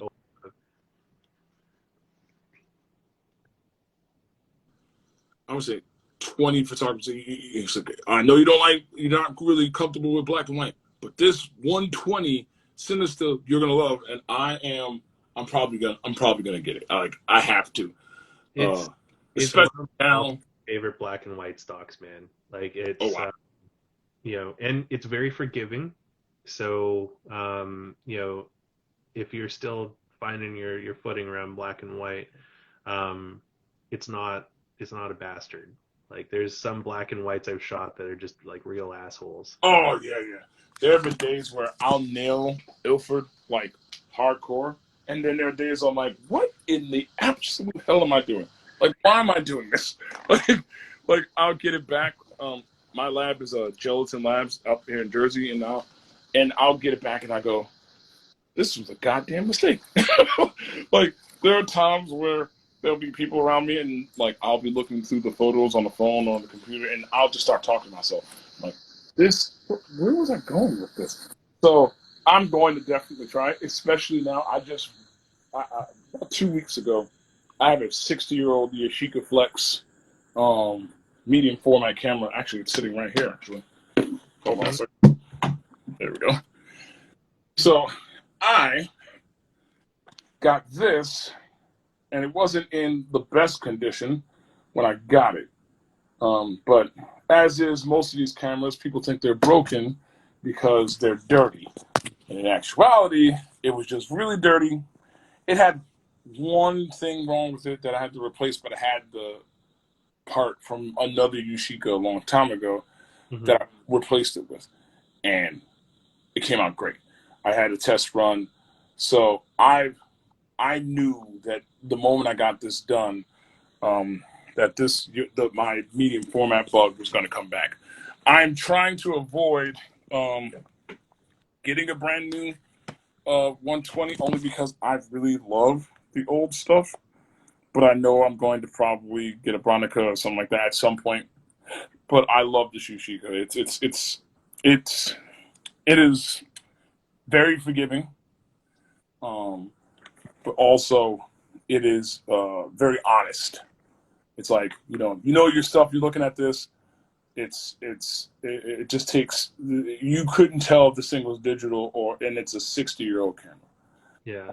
I don't know if I'm more proud of the fact that I was able to fix it and make it working, or the fact that I was able to get it. I got it for the guy basically sold it for $20 because he thought I was going to use it for parts, and I thought it was done too. The moment I opened it, I'm like, oh my god, this thing is just gross. It's just gross. That's all it was. So it was good. So I'm probably going to cop some of that Cinestill for sure. You're gonna love a Bronica if you go that route. Like I've got a Bronica FQAI, and it's so good. Like it's some people argue that like they're Hasselblad good, just with like the Hasselblad costs, but like yeah, medium format is a lot of fun. And just like on the Cinestill thing, we're talking about like avoiding gatekeeping and like sharing and things like that. When I was talking to the brothers Wright the other week, it was interesting to learn how Cinestill happened. It was because they were shooting weddings primarily. Like they started as wedding photographers, and they were using the Vision 500 film for the wedding to be able to do some really cool shit. But they were getting annoyed with like having to deal with the remjet and stuff like that. Oh, okay, yeah. So they came up with a machine to pull the remjet off of the 500T so that they could just process the film C41. And the machine they made to do it created way more film than they needed. But they spent all this time like building the machine and coming up with this process and everything to like do the remjet removal on their own. They could have kept that to themselves and been like the only wedding photographers that could like do that like cinema look, because no one else was doing that kind of thing. But instead they decided, they're like, well, we're making so much volume of film with this, like we have more film than we need to do our shooting, let's sell some of this. And that's how Cinestill ended up happening, which was like, that's so fucking cool. Like instead of like greedy dicks, you guys were just like, let's make this for everyone. And that's the thing, like you can do both. You can make you can make some coin off of it, but also you can also make it available for people to do different things with it. And they could have cornered the market and kept it there forever. Nope. And that's the beauty of being in art. That's the beauty of being a photographer. For most people, I feel like there are a lot of gatekeepers because of maybe they've been doing it long. Hell, if you go on any Facebook group, realistically, there's a lot of people who I get really upset when they like laugh at people who are just starting out and they're asking these questions. I'm like, did you forget how you learned? Did you just come out the womb with the Bronica or a 35 millimeter? That's how it went. And I hate that, because there are people who are taking stuff and they're doing still lives and learning about negative space and all that stuff. But you laugh at them. But why? You learned this too. You know what I mean? And it, like I said, I'm all about creating as many film photographers as possible. I love it. And also, the more film photographers, the better, because then it's not such a rare thing where you're fighting to get film on things, and the cost of those things, the supply and demand of doing so. So the more people who are doing it, the more people are going to appreciate. Oh, well, maybe I should open a film shop. These things, like, I feel like no one sees the big picture. They just see how it's negatively affecting them now, and then go, oh shit, you know what? Maybe I shouldn't do this. And that you can do a lot more when you think of someone other than yourself for like 5 seconds, 5 or 10 seconds. Think about how good it is to have 5 to 7 people who know and do what you do. And that's probably like my thing. And I think I just saw something about, I'm getting back into developing film. and I suck at it now. I'm gonna mess up a bunch. I'm telling you, I used to be around great people to do it, and now I'm gonna mess up a bunch. But you know what? I'm gonna get back into it, and the moment I get back to a point where I'm really good at it, I'm going to teach other people because it's a almost dying art. There's not a lot of people who like doing it. So for me, it's like, all right, let me make sure there are more. Because guess what? There's only two film photographers, film development labs in Jersey. I know one of them because they're in my hometown. The other one's far off. Everything else is in New York, and even then, it's not a lot. There's only one dark room, and that's in Gowanus. So it's crazy, but you want to create more, so there's more places for you to do these things. Absolutely. Like that was one of the things. So a guy that came through earlier, Jay, he taught me how to do prints in the darkroom. And it was just like, because I ran into him in Kensington Market in Toronto, because he was shooting with this 5x7 camera. And I was just like, well, you don't see those all the fucking time. Yeah, And it's like a 5x7 camera from the 1800s from Berlin, which was even like crazier. Um, that's fucking dope. Oh my but god. super cool. Like it's got a neat story, and he's an interesting creative. If you want to check out his stuff, it's Jumble Face Photo on Instagram. But yeah, he was just like, hey, you seem into this photography stuff. Like, why don't you come by this place, Gallery 44 in Toronto? And it's like a community dark room and studio and stuff like that. And he showed me how to do printing, and I fell like head over heels in love with it, and was just like showing like anyone who would want to like, yeah, I'm interested. I'm like, okay, you're coming with me to the gallery. I'm gonna Exactly. I love that. I love that. Like I would, if I more likely will probably be moving out west, but if I were here, I would open a development, just a dark room in Jersey. I would love that. That would make me so happy. I would love to teach classes for that. It's a mixture of someone's going to pay me to do what I love, but also I get to hand this down to people and go, this is uh, this is why I love doing this. Super 8 too. I feel the same way about Super 8. Um, I probably would have to say, actually, that is a good idea. We should all do a photo walk. I've noticed there are like four people from Jersey in this room, and I go, we should all get together and do a photo walk. all y'all should follow each other and figure It's out where you're at. I And just noticed I was like there was two, three people. They were like, oh, I'm from Jersey. I'm like, wait, that's the third or fourth person I've saw. This is awesome. There's a dark room in Newark. Hold on, that's a whole other story. I grew up in Maplewood, so I didn't even know that there was a dark room in Newark. But um, the thing is that like I love Super 8. I love Super 8 so much. Like it's crazy. I love Super 8 so much that and 35 millimeter when I see like the filters that they put. Oh my god, it hurts me. It hurts me when they put filters on. Like there's a Super 8 filter for the stories here, and I'm like, oh yeah, my, like oh, like it's just wrong. Like I feel the same way about the Polaroid filters. oh, don't even get yourself. Like Oh, not to hate on digital and stuff like that, but it's like, yo, if you want to take a Polaroid, take a fucking take Polaroid. Polaroid. Like who gets really like today?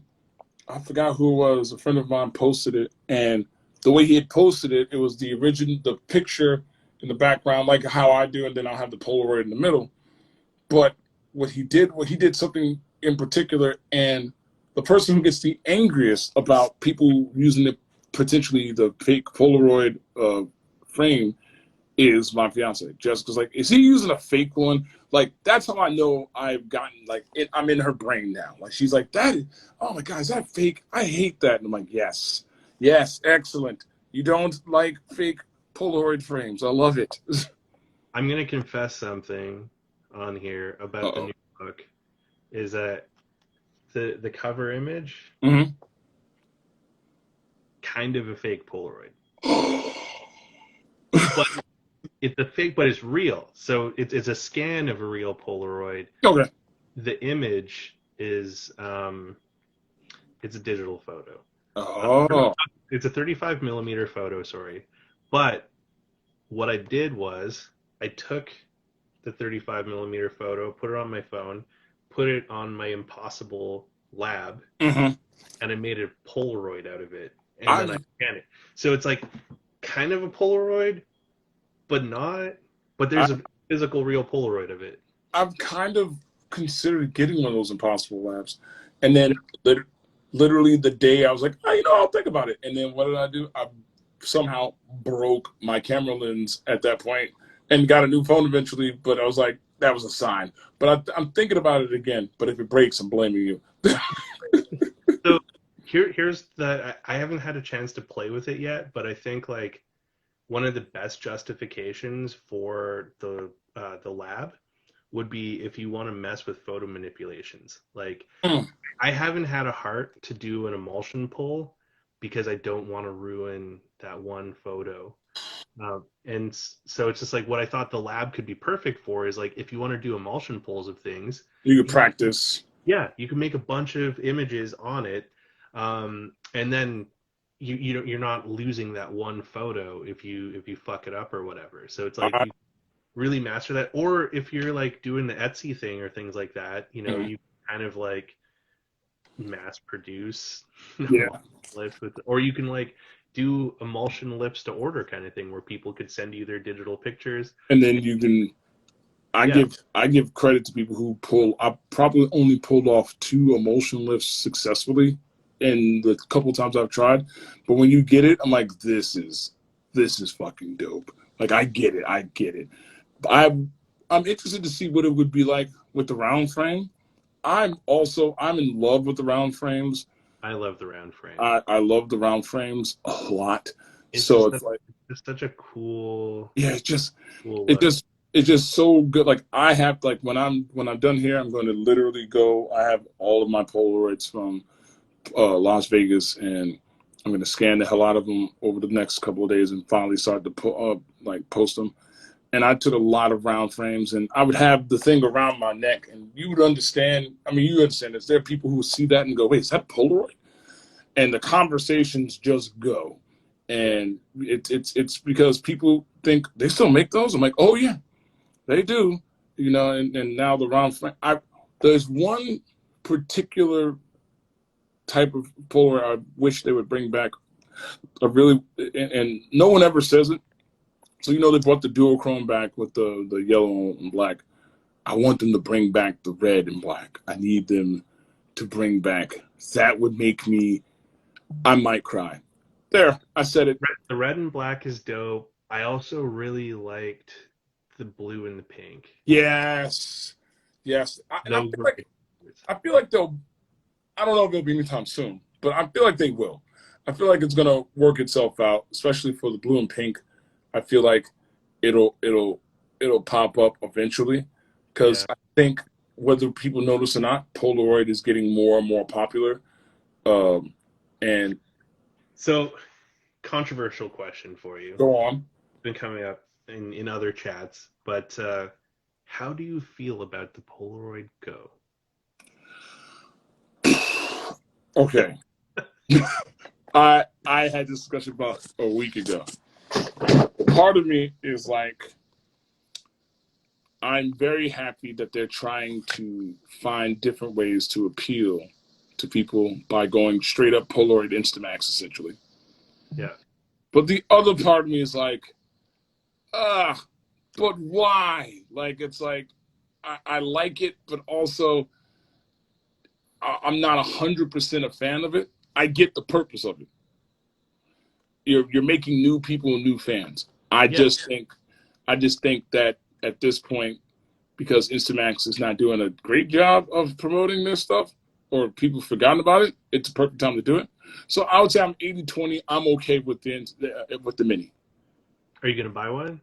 No.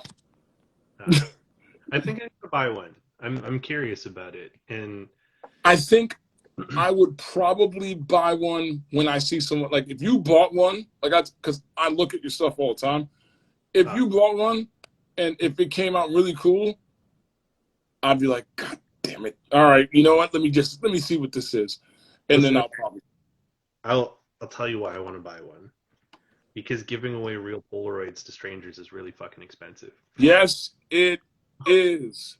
But maybe the Go would just it would be because I give away a lot of Instax Square to strangers, Mhm. and what Chris Wu called me out on this. She's like, "You're sort of classist with the way you give out your instant pictures." One, I am as well. I've been Yeah, told. most people I'll give them like an insight if I don't know them or or I'm not really like I if I find them very interesting or I know them and they're pals, then they get a Polaroid. If they're very interesting, or I love them dearly, they get a pack film shot. But if they're just like mildly interesting, um, and like also just random strangers on the street, I give away a lot of Instax photos. I get that actually makes perfect sense because I think I'd be more willing to be like, all right, here's a mini, because the full ones I can count. I don't know if this is sad or not. I can probably count still know the number of Polaroids I've given out, and it basically is broken down like that. If I know you and we are cool, and I like see you all the time, okay, I'm probably gonna give you this one.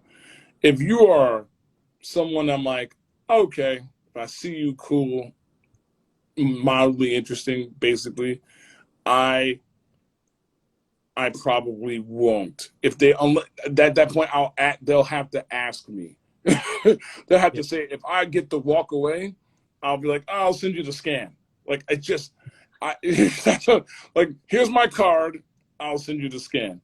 But there are people that I'm like super close with. I'm like, okay, yeah, because I'm going to see this Polaroid on your refrigerator in your album at some point in the next day or two. But if there are people that I'm like, I'm like, here's my card. I'll send you the scan because again, like I said, I mean, I get a lot of them. I have a Polaroid plug, so I've been very lucky about that.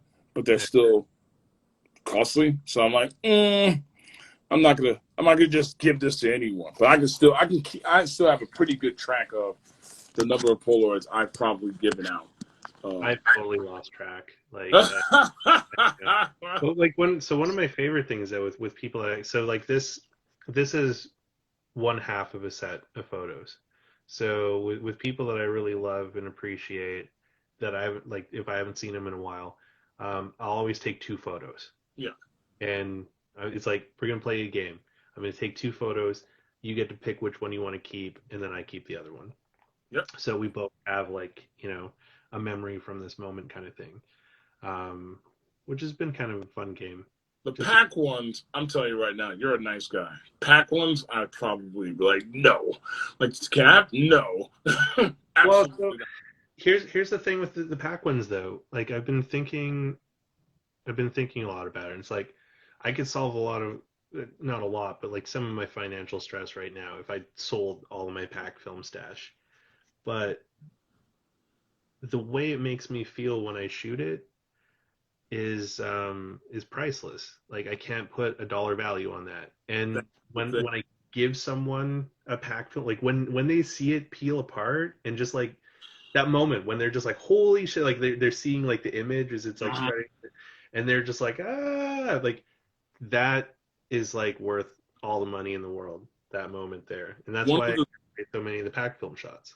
one of the things that's been happening, which has turned into something pretty cool, is so like I'll do a fair amount of portraits and stuff like that.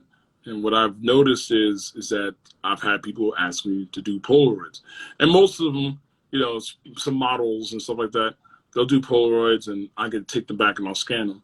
But like the feeling of someone seeing these Polaroids for the first time, like seeing a Polaroid, like I've run into a lot of people, more people who have not seen a Polaroid ever. Like they've seen it or they've heard the term Polaroid, Yeah, and then they see it and they're like, "Oh my God, this is amazing!" And I go, "Okay, that was kind of dope."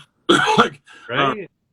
all right, you want? She's like, "Oh, because I'll take a pack of like, well, just get, you know what? Here, it's fine." Like, and that model cherishes them. Like they still call like the little like preview ones Polaroids, even if they're not Polaroids. And now I'm getting a lot of work with people who want to, like agencies, like, oh, can you take Polaroids of these outfits with these girls and blah blah blah, these guys? And I'm like, this is awesome. But then you see their face, and I'm like, man, I already got paid for this. Or even if I didn't, I have friends who are just, I'm like, you know what? choose the couple that you like, and some of them are they acknowledge, oh wait, don't these cost? I'm like, yeah, but you were so happy seeing these, just take a Yeah. couple, it's fine. And I get that, especially with a pack, because I still, every time I watch someone do pack film on here, even I'm going, oh my god! And I've done pack film, and I just love the peel part of it. It's probably one of my favorite parts of it.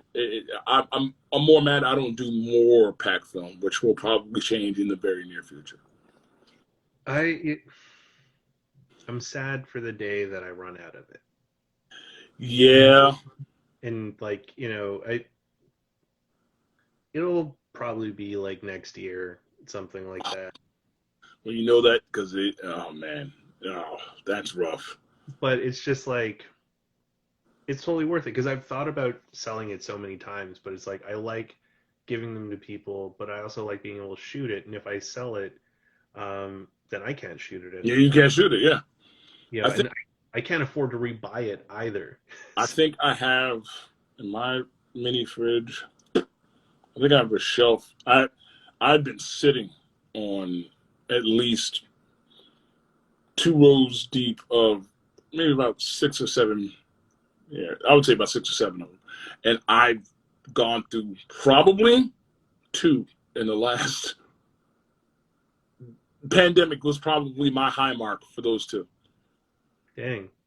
I think I've shot probably about, oh man, during the pandemic up till now, a dozen, Damn. a bit of FP100 and also a bunch of expired Polaroid too. Because like I have a mix of like some old expired Polaroid. I just scored some 669 that I've been sitting on. I need Um, I need to come to Vancouver. Photo yeah. walking Vancouver. Well, we might be having one in August. I don't know if the border will be open by then, but we're trying to put together something in August. They're having an in-person Polacon, right? Yes, so that I mean that's actually where we met too. Was Yep. the Polacon 5, the virtual event. It is going to be I think they're still doing it hybrid where it'll be some parts of it virtual, but there will also be an in-person point to it. It's the last weekend of September, coincides with the launch of the state fair. Um, and, if the border opens, I'll definitely be making my way down there because I'll be all vaxxed up in the next couple weeks here. Good. Cool. Cool. I'm pretty sure I'm gonna. There's a lot of people. It's the good thing about the pandemic is there's a lot of people I've met virtually, like yourself, that I'm pretty excited to meet in person, just because of the conversation that have been had, Yeah. and just the culmination of that is seeing people in person, and being able to talk and interact with them and eat and drink with them. I think I think there's an appreciation for the human interaction now than there more now than there's ever been.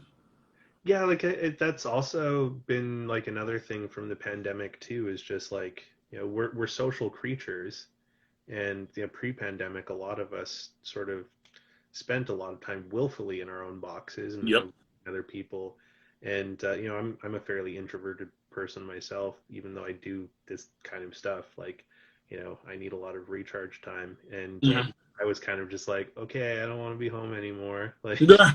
Like, all right, these walls are. I don't have home time. This is But too much. for anyone out there that has an interest in Polaroid stuff or photography in general, and having fun, um, definitely consider heading to Denton, Texas, the last week of September, for Polacon 6. You can check out Instant Film Society on Instagram or instantfilmsociety.com on the website. But they're working on planning for it right now, and it's always a great time. Like, I've been to three, well, four of them counting the virtual event, but like three of them in person, and it's amazing. Like, just for what you're saying with connection, like connecting with people. Like, I've made so many amazing friends that I miss dearly right now because I haven't been able to go to the States. So, um, but yeah, like lifelong pals have come out of it. So it's like this community that we're part of is a very amazing and Yeah, humbling community. I am very appreciative of all of it. Shout out to Instant Film Society and Daniel Rodriguez and all those guys. They've I, I've I enjoyed this community more. I played basketball my entire life. I enjoyed this photography and this Polaroid community so much. Just being able to, constantly be able to, and Super 8 community, just be able to talk to them, hit them up on a message, ask questions, go back and forth. It's good. There's not a lot of genres that people are a part of, cultures that people are a part of that you can actually do that nowadays. And Yeah. I think having that in photography, especially film photography, um, is fucking awesome. And I'm glad the community seemingly is growing.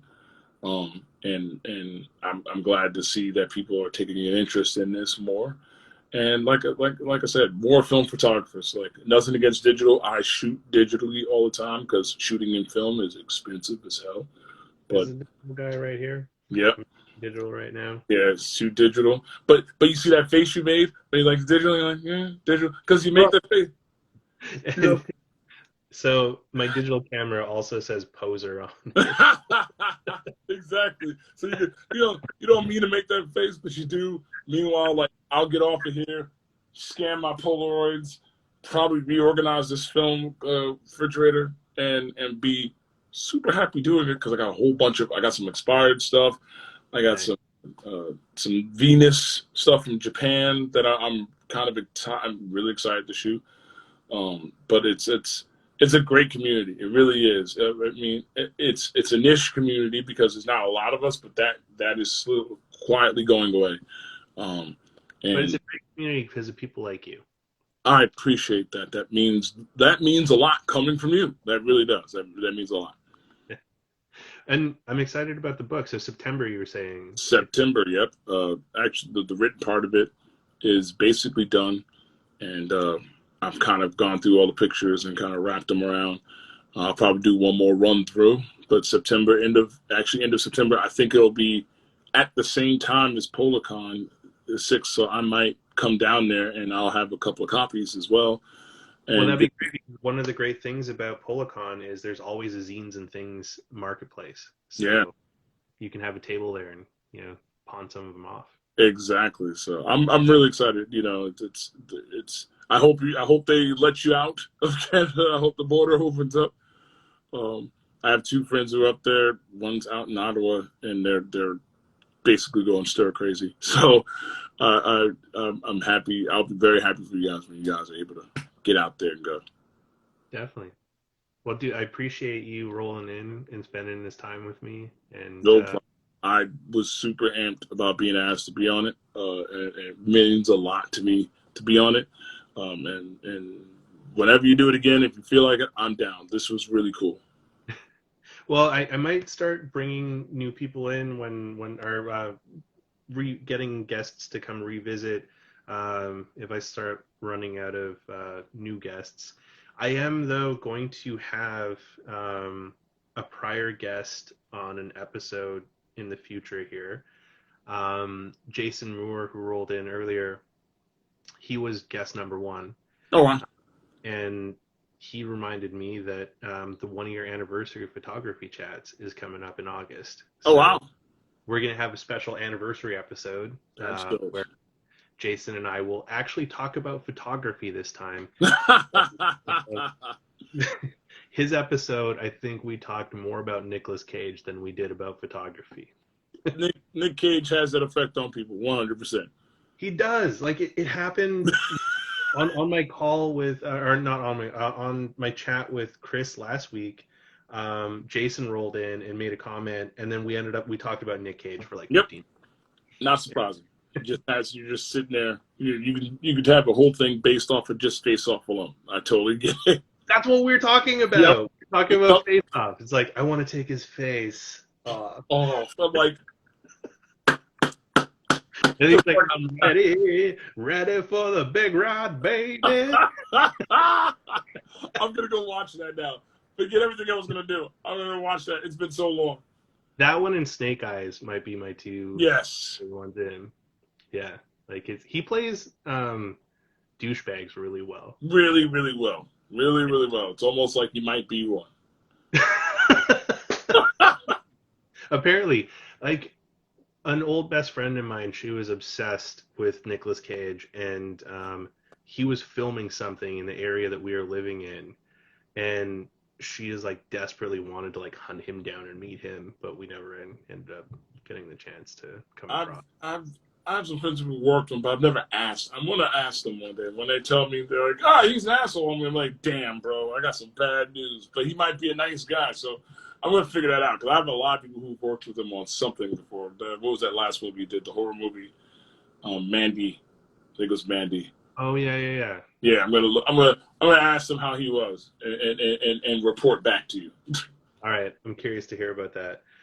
But again, thank you so much for spending some time with me, and I really hope we can actually meet in person at Polacon this year, or sometime in the not so distant future. Absolutely, And then, so go ahead. Oh, 100%, absolutely. Awesome. And then next week I've got Ariella from Vancouver joining me, and we're going to talk about some photography stuff there. She has some really beautiful work. I can't remember how many A's or R's her name has. I saw her pop in. I think there was like 3 A's. Yes, it's like Ariella. Yep. But her photography is beautiful and definitely worth checking out. So, thank you, Kevin, for spending time with me. Thank you, everyone, for rolling in. I know that we had some heavy. There it is. Yeah, 8. So it's Ariella with 8 A's at the end. I was way off. All right. So definitely check out her stuff. Excited to have a chat with her next week, and thank you everyone for tuning in again. I appreciate and love all you guys. So take care, Kevin. Good luck with the scan. Thank you. You too. Right, everyone. Bye.